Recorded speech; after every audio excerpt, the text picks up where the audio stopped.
And now to security matters, the President, Muhammadu Buhari, is vowing to do whatever it takes to ensure that he does not leave the country in more security crisis by the time his term of office ends. He has again issued marching orders to the nation's security chiefs to reduce insecurity to the barest minimum. At the Security Council meeting, Buhari also says he will leave no stone unturned in addressing the issues of hunger in the country. The meeting appraised the security operations across the country, including the cases of killings in Plateau State, kidnapping and banditry in the Northwest, as well as the reported progress made in the Northeast.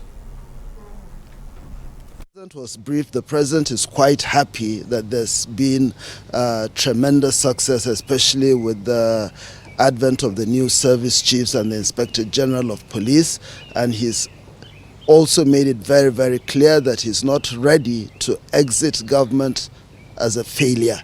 He's not going to tolerate that. He's made changes and is ready to make further changes if he's not satisfied. He's completely determined to ensure that there's a turnaround in the fortunes in the theater of operations. We also address the issue of the prevailing situation, which is widespread, issues of hunger. The President is not oblivious to the pains of the people, and is working with the Vice President and other members of Council.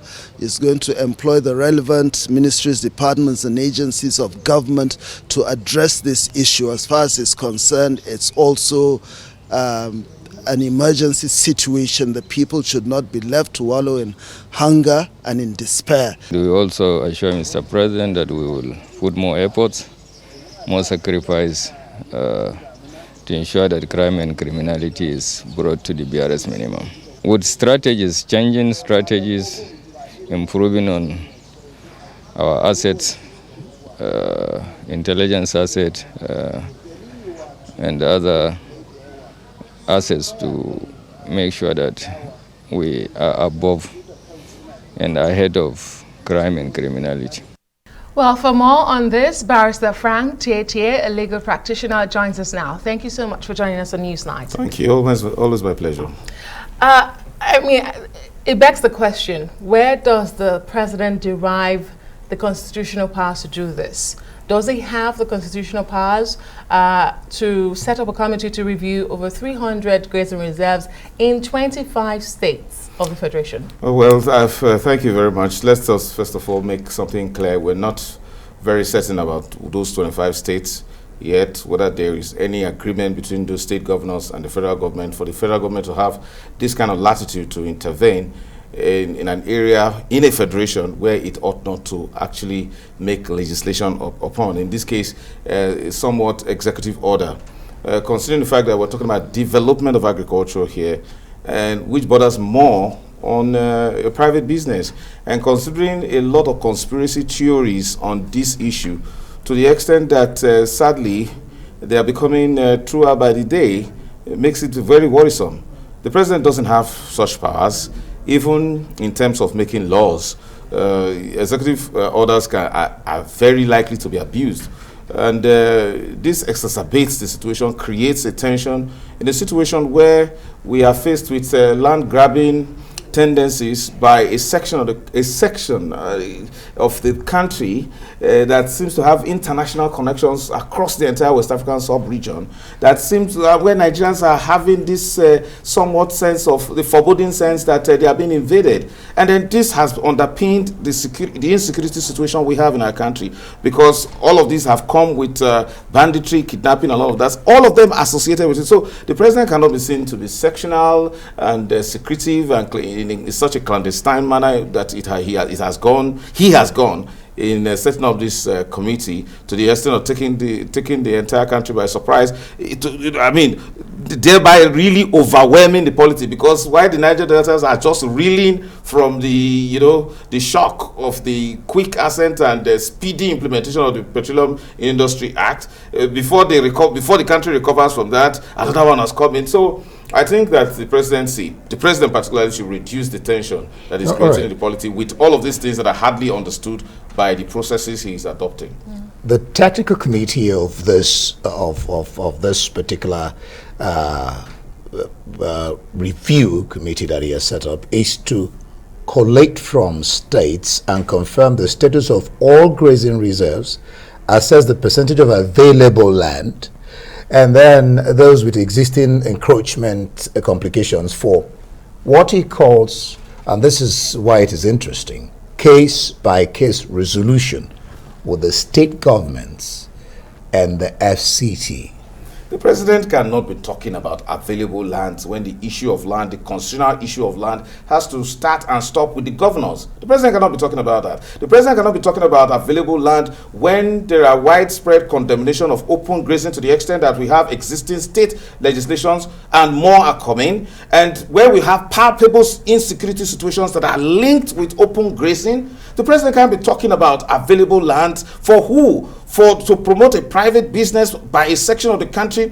Does that also apply to other sections of the country who intend to promote a certain line of business that are peculiar to them? Frank, so, are you talking about the entire nation, available land? Are you talking about the entire nation? It is not the business of the president to be talking about making lands available for a certain line of business. Agricultural development is something that should be in the residual list. The president should be more concerned, first of all, with the overburdened nature of the exclusive list that is not really working, that is making us not to make progress. And then he's going beyond that to talk about land that is exclusively supposed to be in the control of state governors. So why is he dabbling into such areas where we already have a lot of problems, farmer herders crisis? When you talk about the shrinking Lake Chad and the incursion of herders coming into agrarian areas, creating a lot of tension for us.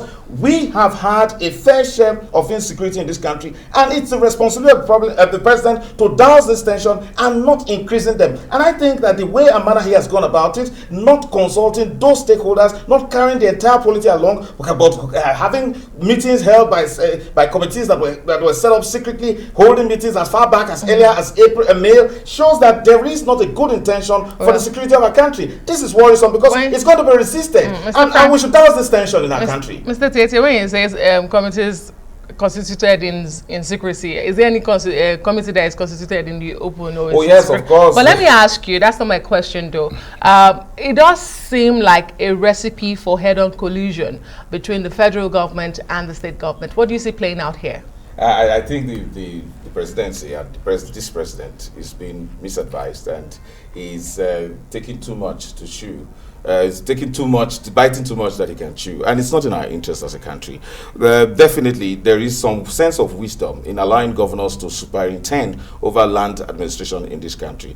And then the painful part of it is that there are a lot of misinformation and disinformation that are rife in the polity. But when the president begins to take certain actions that seem to give credence to all of these fears, it becomes very, very worrisome, and that's what should be avoided at all costs. Perhaps that's what the president wanted to do when what we are alluding to being secretive and a clandestine manner now. You're not in his mind. Unfortunately, you can't be foraying into the mind of the president. We can only prognosticate what the presidency, of course, is the president of the country. We can do all sort of analysis and try to, do a sort of a stream of consciousness, what's going on through his mind. Why would he do this kind of thing when there is palpable tension in the country, when there are unnecessary calls for self-determination? All right. Well, a lot of trouble. So the president must retrace his steps and put our country on the path of peace and allow us to indeed be a federation. We are a federation, and it's a long path, but we have to work it out as a process. Frank TIETIE, a legal practitioner, thank you for your contributions. Always my pleasure. We'll see what gives.